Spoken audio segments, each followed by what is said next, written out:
get my beats. Yes, get And your Tara, beats. especially, I'm a secondary school teacher from Ballincollig in Cork, born and reared, so it's my own constituency that I'm standing in. And it's a fairly notorious constituency because it has never elected anyone outside of Fianna Fáil or Fine Gael. Wow. Hasn't ever since the foundation of the state. So I'm taking them on more than anything else. But I suppose housing, I'm 35, living in a house share, paying absolute astronomical rents, and like Fine Gael said, I'm looking forward to never being able to own my own home. I'm looking forward to poverty when in my golden years and ending up inside in sheltered accommodation. And that's not an Ireland or a future that I look forward to in any way, shape or form. We have, in my own constituency, in the last census, there was just under 4,000 vacant homes.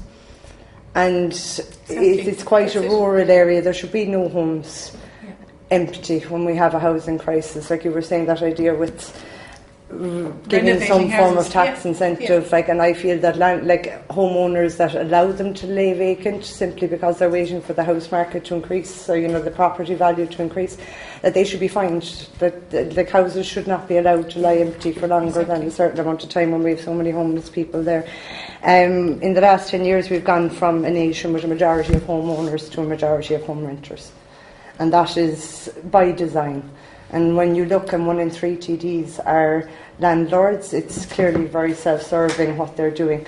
There are no caps on rent, and young couples and young families, and I've been working for the last year, and I've been trying to highlight housing rights and the housing crisis around Cork. And most Saturdays when we're standing out on Patrick Street, I meet people my own age, I meet young couples, I meet people with young families who are telling me they cannot get out of the renting market.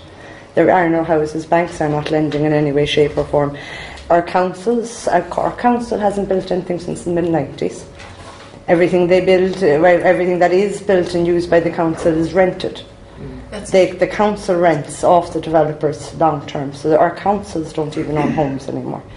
So you've massive amounts of waiting lists for housing, and money being wasted instead of building public houses on public land for by far less than what they're actually spending on rent, when they're considering that they're going to be renting them for the whole time that they're being used by the councils. So they'd have paid them off years and years before that.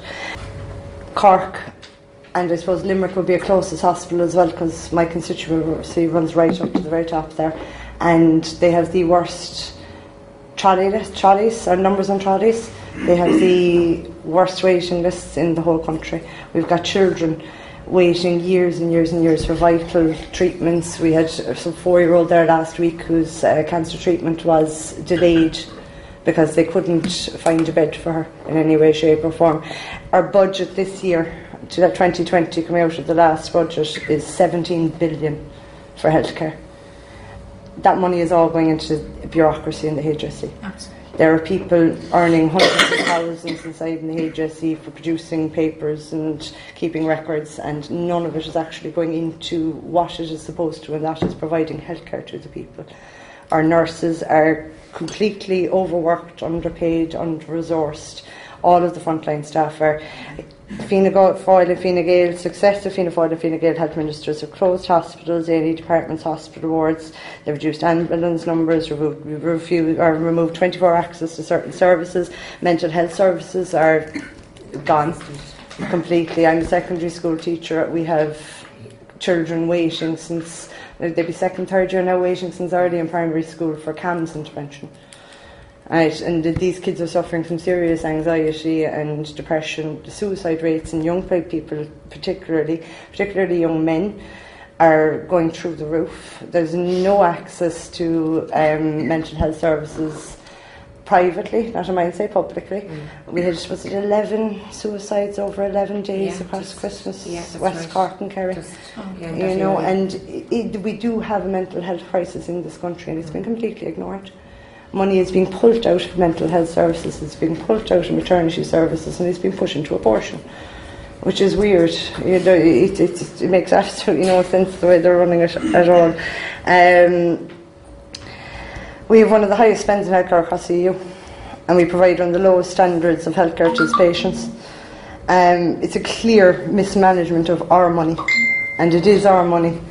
Everything that goes into public services in this country comes out of revenue. That's our hard-earned tax money. And had we a choice on how that money was spent, we would not spend it this way. And that's the type of society we should live in, where it is of the people, for the people and by the people, and we control what happens in this country.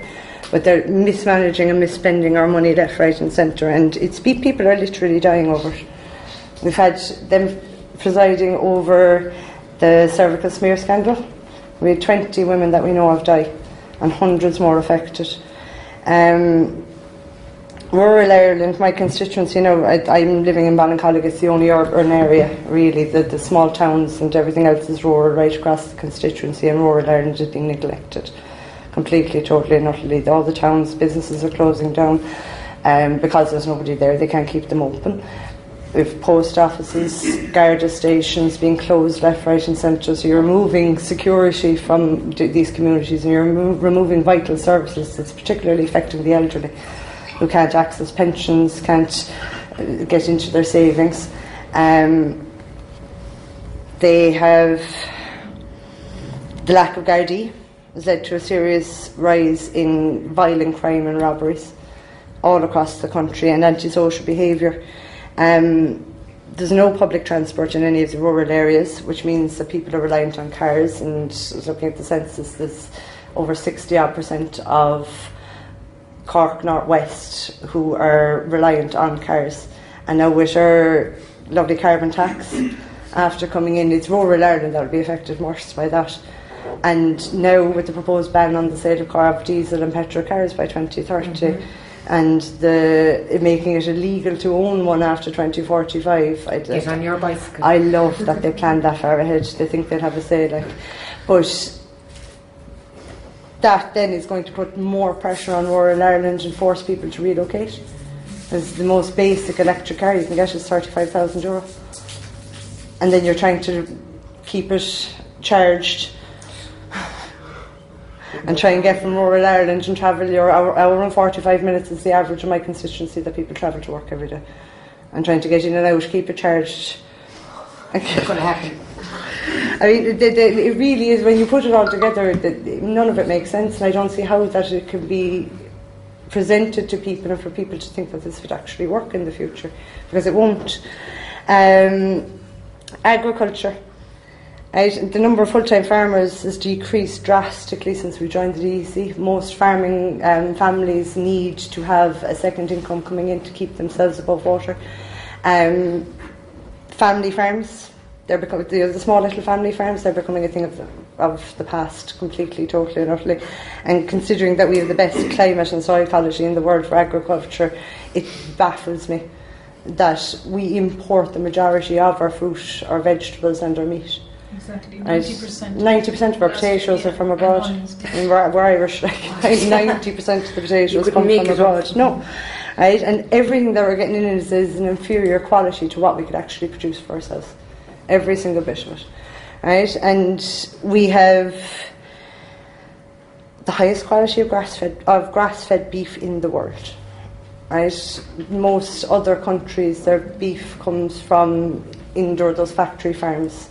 Right, and that is it's a commodity. It's very valuable. It should be promoted, not exported.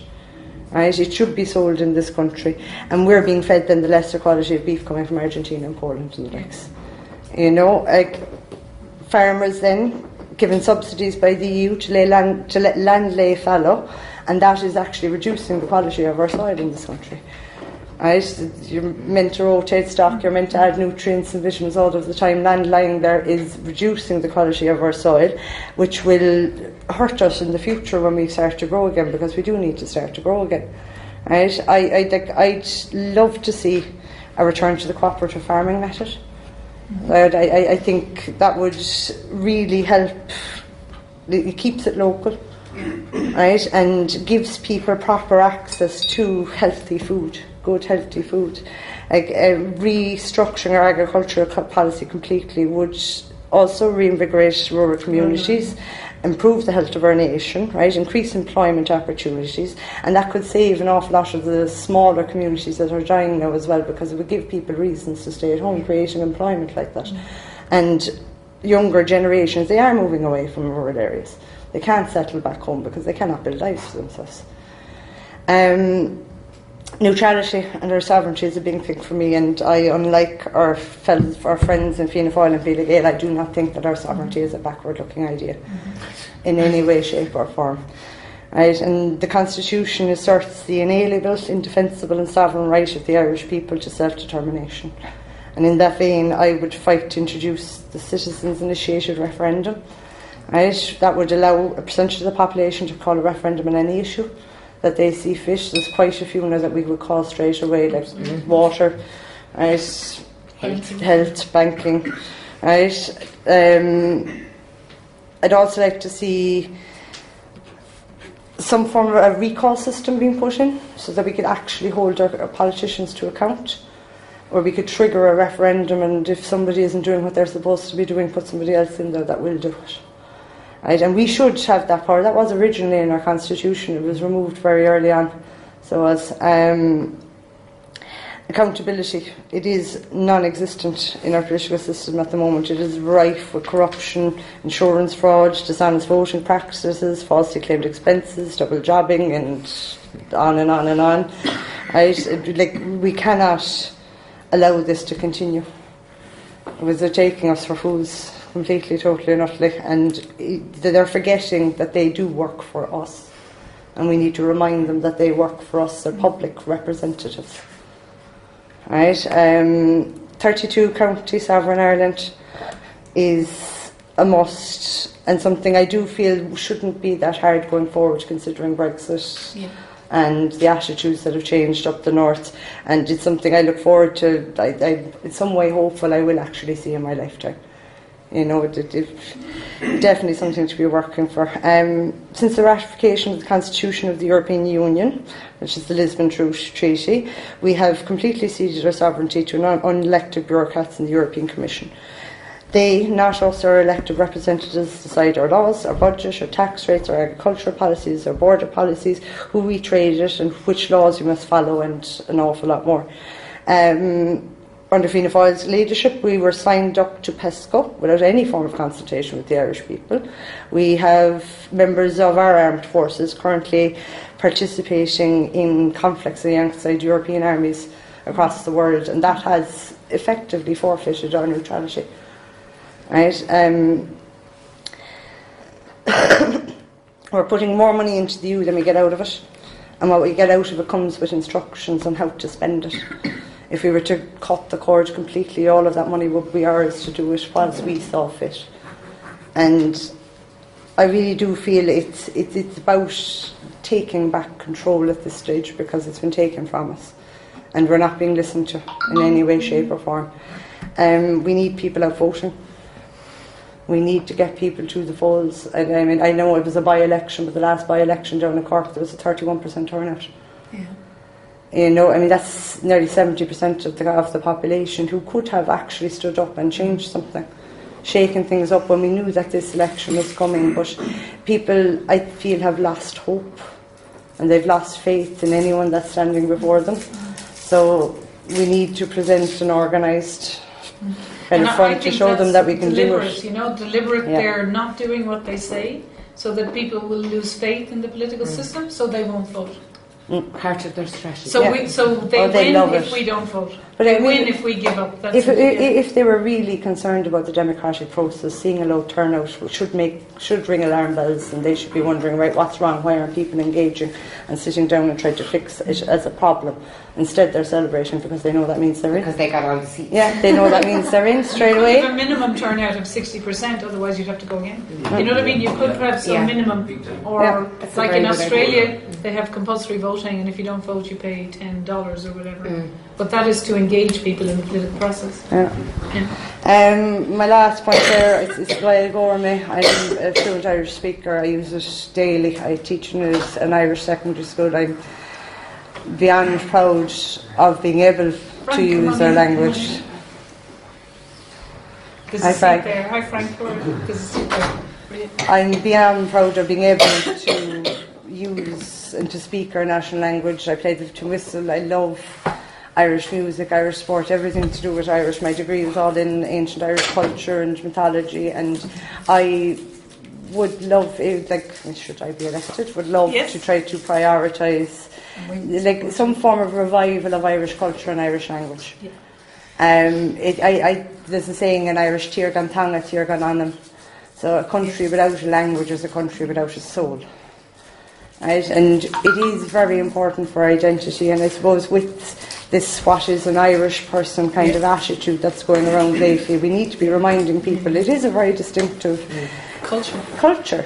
Yeah, you know, it's a way of being, it's a way of living, it's a way of looking at the world, and it does need to be highlighted, and it's kind of coming with a bit of a shameful attitude attached to it now lately, and which is surprising because of the rise in like Gaelscoil and Gaelcláistí, so the primary and the secondary schools, they're exploding. There's more and more and more demand, but that then is being labelled as racist because people are only sending their kids to Irish schools to keep them away from foreigners.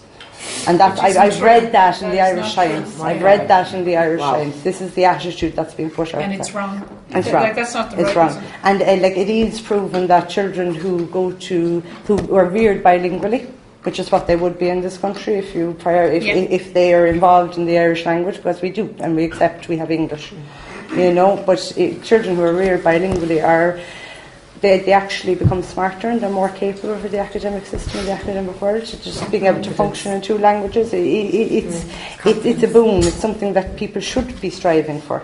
And I'd love to see where we'd have an equal split, 50-50 in schooling between Gaelscoil and regular schooling.